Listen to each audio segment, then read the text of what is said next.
Hello, my name is Linder.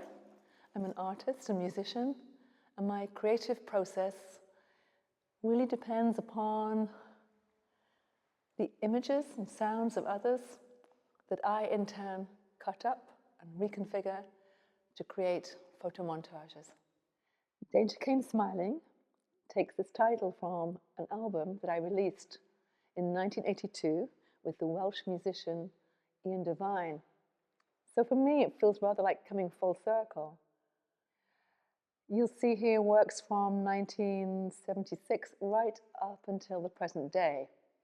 So the exhibition gives an overview of a life lived in service of protest, a life lived in service to wanting to see a better world. And I think that the times we're in right now, we all need to be very present.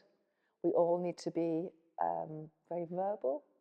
And we all need to stick together. I use glue in what I do. I have an obsession with glues, with scissors. So for me, it's all about how do you make things stick.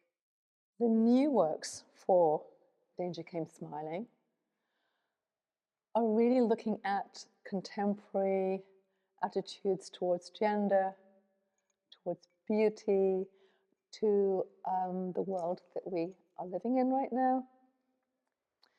Danger Came Smiling has four predominant themes. They are grammar, glamour, seduction, and cut. And these may seem quite disparate at first, but actually they're all interwoven. If you look at the word glamour, for example, down at the very, very taproot of that word from centuries ago, you see that it also is intertwined with grammar and glamour. And in the show, you'll see my grammar, how I develop my own language, my own visual language.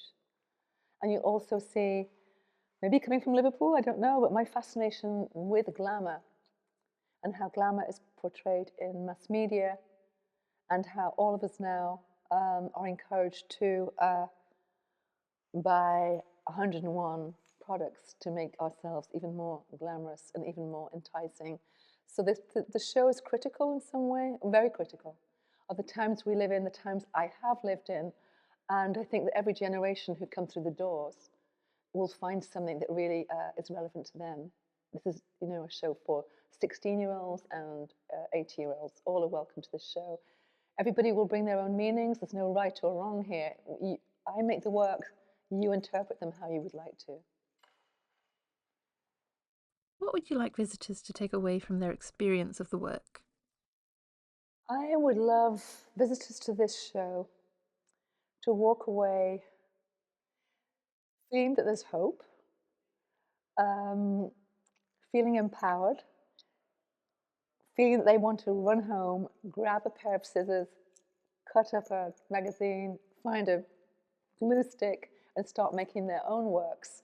I think creativity is so important, and I think it has nothing to do with perfection. It has nothing to do with being good at art.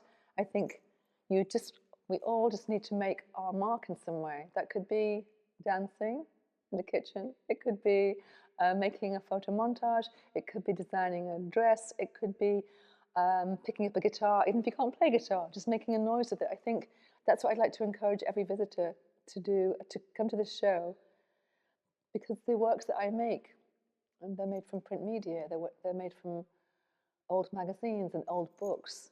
You don't need a studio to make the work that I make. You don't need paints and brushes and easels or sculpting materials. You just need any magazine or newspaper that you can buy from a newsagent, a pair of scissors, some glue, and that determination just to literally cut up the culture that surrounds us and reconfigure it in your own way. So I would love that. And I know from this exhibition having been shown in London, etc., that an 18-year-old will make a very, very, very different collage, photo montage than an 80-year-old. So I think it's, for me, it's just all about not being invisible, not being inaudible. I think we all have to speak up. I think we all have to turn up. Is there anything else that you would like to share? I'd like to say thank you so much to the Glynn Vivian for inviting me to exhibit works here, and of course to Hayward Touring, this really important institution, which means that exhibitions that normally would perhaps only be seen in London can come to Swansea. So I'd like to thank all involved in making this happen. And I'd like to thank every single visitor who will come through these doors and who will take something away, from this exhibition.